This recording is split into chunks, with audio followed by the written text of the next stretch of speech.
NBA, mimpi semua pemain basket. Siapa orang yang tidak mau bermain di sini? Pemain yang baru masuk dan terbilang cupu saja sudah mendapatkan gaji minimal miliaran di liga ini. Namun tentu, ada harga yang harus dibayar untuk bisa masuk ke liga ini.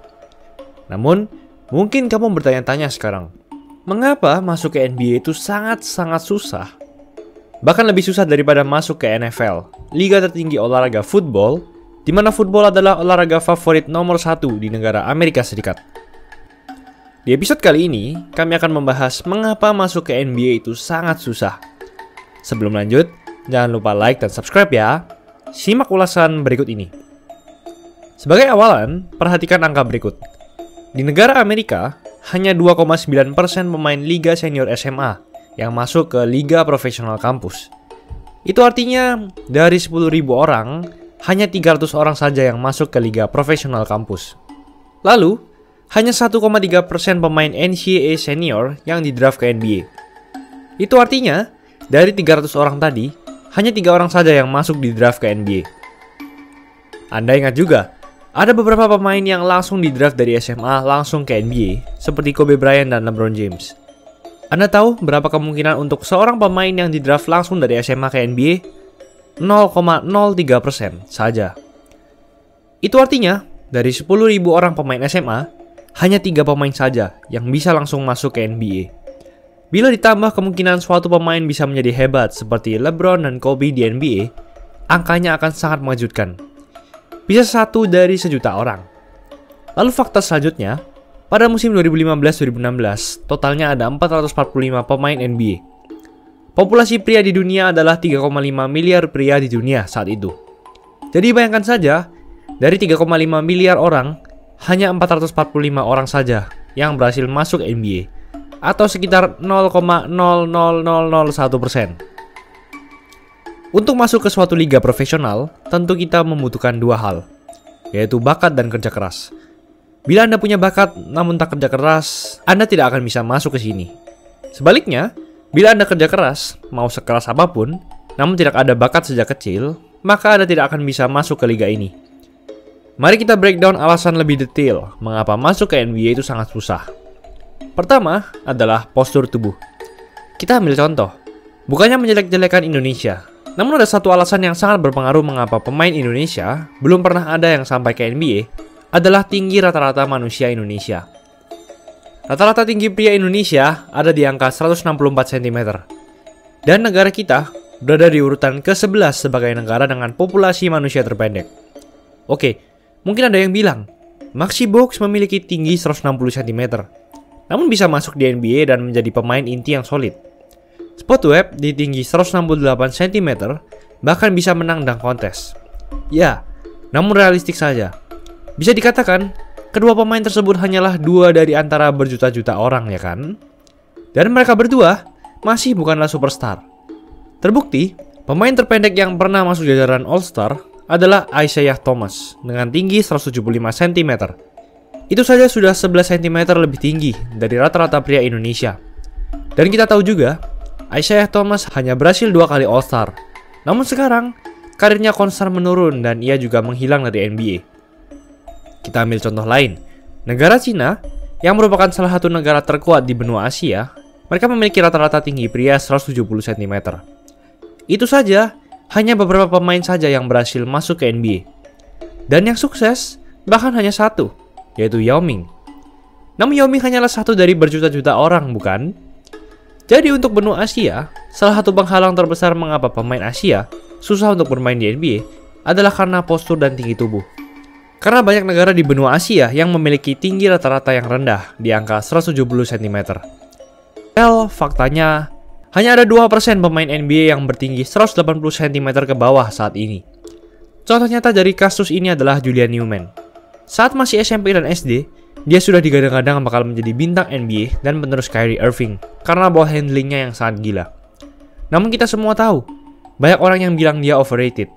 Dan terbukti ia pun tidak bisa sedewa itu karena tinggi badannya. Bandingkan dengan NFL, di mana tinggi 180 cm masih banyak dan bisa dimasukkan ke NFL untuk posisi CB dan RB. Lalu, Alasan berikutnya mengapa masuk ke NBA itu sangat susah adalah slot pemain baru yang diberikan NBA setiap tahunnya memang sangat sedikit.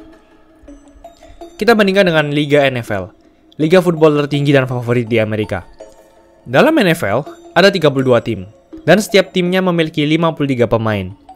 Jadi totalnya, pemain Liga NFL totalnya sekitar 1.700 hingga 2.000-an orang.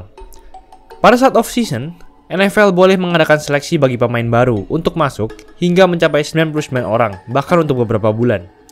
Jadi totalnya bisa mencapai hampir 3.200 pemain saat off-season. Bandingkan dengan NBA, ada 30 tim, namun satu timnya hanya berisi 15 pemain. Berarti totalnya di NBA ada 450 pemain. Itu saja sudah hampir seperempat pemain NFL. Alasan ketiga adalah umur 22. Seperti yang saya bilang tadi, Anda harus punya bakat dan kerja keras untuk masuk di NBA. Dan semua hal tersebut harus Anda punyai sebelum usia 22 tahun.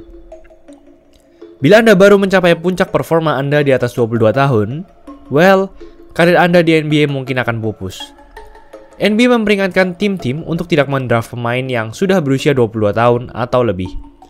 Karena kebanyakan, pemain rookie yang berusia 22 tahun ke bawah dianggap mempunyai potensi lebih besar untuk menjadi bintang di NBA. Kita ambil contoh yaitu Buddy Hield dan Jamal Murray. Buddy Hield masuk ke Kings pada saat usianya 24 tahun. Sedangkan Jamal Murray di usia 19 tahun, padahal mereka berdua memiliki angkatan NBA draft yang sama. Dan kita tahu sekarang jadinya seperti apa. Ya, memang Buddy Hield bukanlah pemain yang buruk. Namun ia tak berhasil membawa Kings masuk playoff sama sekali. Bandingkan dengan Jamal Murray, yang sekarang menjadi bintang bagi Nuggets. Kita ambil contoh lain, yaitu Obi Toppin dengan semua nominasi Rookie of the Year musim ini. Obi Toppin masuk ke NBA tepat di usia 22 tahun. Sedangkan semua nominasi Rookie of the Year, semuanya bahkan sekarang tidak ada yang usianya lebih dari 21 tahun. Namun kita tahu bahwa Obi Toppin di regular season hanya mencatatkan 5 poin per game saja. Usia 22 sudah seperti kutukan di NBA Draft. Alasan keempat tentu adalah orang tua, keluarga, dan latar belakang. Bila Anda punya bakat basket sejak kecil, namun orang tua Anda tidak mau memperbolehkannya bermain, maka mau tidak mau Anda akan menurutinya, bukan? Katakan saja orang tua Anda memperbolehkan Anda bermain basket, Anda harus bekerja keras juga. Lanjut, bila Anda sudah bekerja keras, Anda juga harus masuk ke sekolah yang mendukung dan memiliki sarana-prasarana basket yang mumpuni. Bila tidak, sekolah Anda akan kalah terus. Katakan saja, bila tim Anda kalah, namun performa Anda bagus, Anda ditarik dan ditransfer ke sekolah basket yang sering menang. Namun di sana, skill Anda ternyata tidak mampu bersaing dengan pemain-pemain lain. Tamatlah Anda. Katakan saja, Anda bisa bersaing dengan pemain-pemain lain di tim tersebut, dan tim Anda sering menang. Anda pasti berharap beasiswa untuk ke college. Namun untuk pergi ke kuliah basket yang bagus dengan beasiswa, tentu Anda perlu memiliki nilai standar minimal. Di sisi lain, nilai Anda semuanya hancur. Maka Anda tidak jadi mendapat beasiswa dan tamatlah Anda. Hal ini tepat seperti di film Coach Carter. Katakan saja Anda bisa mendapat nilai bagus, skill basket mumpuni, tim Anda sering menang, Anda kemudian ditawari beasiswa ke kampus basket terkenal. Di sana, Anda pasti bersaing dengan pemain-pemain yang luar biasa hebat juga kan? Tidak hanya dari satu kota atau provinsi, namun satu negara bukan? Well, alasan terakhir adalah cedera. Bila Anda sudah menjadi pemain terbaik di negara saat di kampus dan berniat masuk ke NBA, namun Anda terkena cedera yang harus mengakhiri karir basket Anda selamanya, apa yang bisa Anda lakukan? Katakan saja, karena saking hebatnya Anda tetap dipilih oleh tim NBA, meskipun punya riwayat cedera. Namun dalam beberapa game saja, Anda menjadi cedera dan cedera terus-menerus, hingga keluar dari NBA. Inilah yang terjadi ke Greg Oden. Well, guys, you got it. Inilah alasan mengapa masuk ke NBA itu sangat susah. Itulah ulasan mengenai episode kali ini. Jangan lupa like, komen, dan subscribe agar channel ini bisa berkembang dan menghasilkan video-video menarik lainnya. Thanks for watching. I'll see you in the next video.